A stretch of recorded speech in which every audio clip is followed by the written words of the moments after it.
નમસ્કાર મિત્રો, સ્વાગત કરું છું આપ સર્વ કોઈ મિત્રોનું ગવર્મેન્ટ જોબ ઇન્ફોના યુટ્યુબ પ્લેટફોર્મ પર।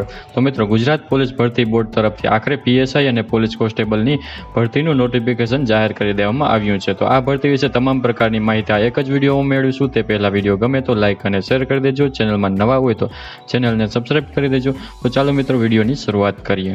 તો મિત્રો, આ જે ભરતીનું નોટિફિકેશન છે તે ગુજરાત પોલીસ ભરતી બોર્ડ તરફથી જાહેર કરવામાં આવ્યું છે। ગુજરાત પોલીસ ભરતી બોર્ડ તરફથી પોલીસ સબ ઇન્સ્પેક્ટર અને લોકરક્ષક બંને ભરતીની જાહેરાત કરી દેવામાં આવી છે। તો સૌથી પહેલા આપણે ચર્ચા કરી લઈશું કંઈક અગત્યની તારીખો વિશે। હવે મિત્રો, આ ભરતીમાં તમારે અરજી ફોર્મ ભરવું હોય તો તમારે ઓનલાઈન અરજી ફોર્મ ભરવાનું રહેશે।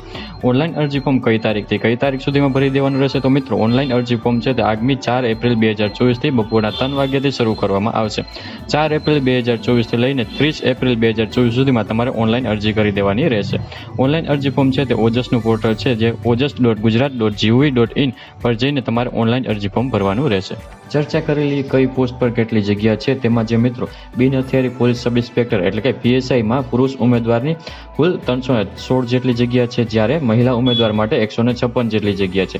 બિન હથિયારી પોલીસ કોન્સ્ટેબલમાં પુરુષ માટે 4422 જેટલી જગ્યા છે, જ્યારે મહિલા ઉમેદવાર માટે 2178 જેટલી જગ્યા છે। હથિયારી પોલીસ કોન્સ્ટેબલમાં પુરુષ માટે 2212 જેટલી જગ્યા છે, જ્યારે મહિલા ઉમેદવાર માટે 1090 જેટલી જગ્યા રહેશે। એસઆરપીએફમાં પુરુષ ઉમેદવાર માટે હથિયારી પોલીસ કોન્સ્ટેબલની પોસ્ટ છે તો તેમાં કુલ 1000 જેટલી જગ્યા છે। જેલ સિપાહીમાં પુરુષ ઉમેદવાર માટે 1013 જેટલી જગ્યા છે, જ્યારે મહિલા ઉમેદવાર માટે 85 જેટલી જગ્યા છે। તો આવી રીતે મિત્રો, પોલીસ સબ ઇન્સ્પેક્ટર અને લોકરક્ષક દળ બંને થઈને કુલ 12472 જગ્યા પર ભરતી જાહેર કરવામાં આવી છે। ચર્ચા કરી લઈએ એજ લિમિટ અને એજ્યુકેશન ક્વોલિફિકેશન વિશે। તેમાં સૌથી પહેલા જે પોલીસ સબ ઇન્સ્પેક્ટરની કેડરની પોસ્ટ છે તેના વિશે ચર્ચા કરીએ તો પીએસઆઈની પોસ્ટ માટે ઉમેદવારની વયમર્યાદા છે તે ઉમેદવારની ઉંમર છે તે ઓછામાં ઓછી 21 વર્ષ અને વધુમાં વધુ 35 વર્ષની હોવી જોઈએ।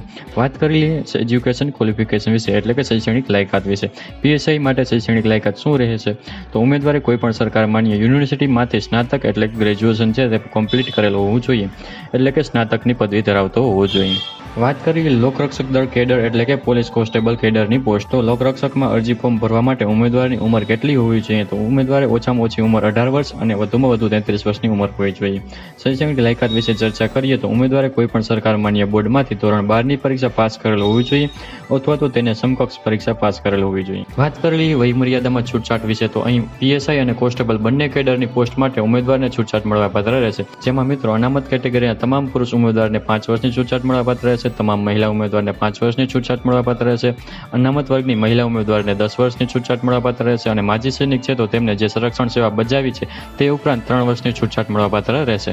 ચર્ચા કરી લઈએ શારીરિક ધોરણો વિશે એટલે કે ઉમેદવારની ઊંચાઈ અને છાતી કેટલી હોવી જોઈએ। તો મિત્રો, તેમાં સૌથી પહેલા પુરુષ ઉમેદવાર વિશે ચર્ચા કરીએ તો મિત્રો મૂળ ગુજરાત રાજ્યના એસટી એટલે કે અનુસૂચિત જનજાતિ જે પુરુષ ઉમેદવાર છે તો તેમની ઊંચાઈ તે ઓછામાં ઓછી 162 સેન્ટીમીટર હોવી જોઈએ, જ્યારે અનુસૂચિત જનજાતિ સિવાયના તમામ કેટેગરીના પુરુષ ઉમેદવાર છે તો તેમની ઊંચાઈ ઓછામાં ઓછી 165 સેન્ટીમીટર હોવી જોઈએ। જ્યારે મિત્રો છાતી વિશે ચર્ચા કરીએ તો તમામ પુરુષ ઉમેદવારની છાતી છે તે ઓછામાં ઓછી ફુલાવ્યા વગરની 79 સેન્ટીમીટર હોવી જોઈએ, જ્યારે ફુલાવેલી છાતી છે તે 84 સેન્ટીમીટર હોવી જોઈએ। ફુલાવ્યા વગરની છાતી અને ફુલાવેલી છાતી આ બંને વચ્ચે 5 સેન્ટીમીટરનો ડિફરન્ટ હોવો જોઈએ। મહિલા ઉમેદવાર વિશે ચર્ચા કરીએ તો ગુજરાત રાજ્યના અનુસૂચિત જનજાતિ કેટેગરીની મહિલા ઉમેદવારની ઊંચાઈ ઓછામાં ઓછી 150 સેન્ટીમીટર હોવી જોઈએ, જ્યારે તે સિવાય તમામ કેટેગરી મહિલા ઉમેદવારની ઊંચાઈ ઓછામાં ઓછી 155 સેન્ટીમીટર હોવી જોઈએ। ચર્ચા કરી લઈએ મિત્રો પરીક્ષા ફી વિશે કે કયા ઉમેદવારે કેટલી પરીક્ષા ફી ભરવાની રહેશે।